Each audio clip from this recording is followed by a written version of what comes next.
মধ্যপ্রদেশ এবং তৎসংলগ্ন এলাকায় অবস্থানরত সুস্পষ্ট লঘুচাপটি পশ্চিম উত্তর পশ্চিম দিকে অগ্রসর ও দুর্বল হয়ে মৌসুমী বায়ুর অক্ষের সাথে মিলিত হয়েছে। মৌসুমী বায়ুর অক্ষের বর্ধিতাংশ রাজস্থান, উত্তরপ্রদেশ, মধ্যপ্রদেশ, বিহার, পশ্চিমবঙ্গ ও বাংলাদেশের দক্ষিণাঞ্চল হয়ে আসাম পর্যন্ত বিস্তৃত রয়েছে। এছাড়া মৌসুমী বায়ু বাংলাদেশের উপর বেশ সক্রিয় এবং উত্তর বঙ্গোপসাগরে মাঝারি অবস্থায় রয়েছে। এ অবস্থায় আগামী 5 দিন দেশের অধিকাংশ স্থানে অস্থায়ী ঝড়ের পাশাপাশি বজ্র সহ বৃষ্টি হতে পারে বলে জানিয়েছে বাংলাদেশ আবহাওয়া অধিদপ্তর। আপনি কি প্রবাসে গিয়ে স্বাবলম্বী হতে চান? পূর্বে বুকিংকৃত বিমানের টিকিট পরিবর্তন করতে চান, অথবা ট্যুরিস্ট ভিসার মাধ্যমে এই সুন্দর পৃথিবী ঘুরে দেখার স্বপ্ন দেখছেন? আপনার স্বপ্নকে বাস্তবায়ন করতে A to Z travels and tours আছে আপনার সাথে।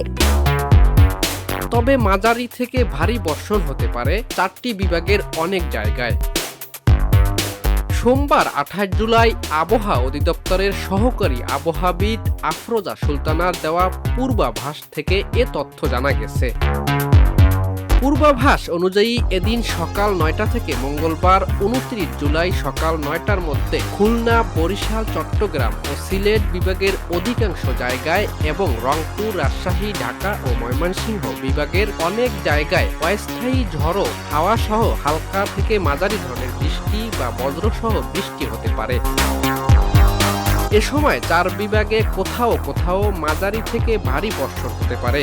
এছাড়াও সারা দেশে দিন এবং রাতের তাপমাত্রা সামান্য কমতে পারে। Atiar Rahman, 26 TV desk.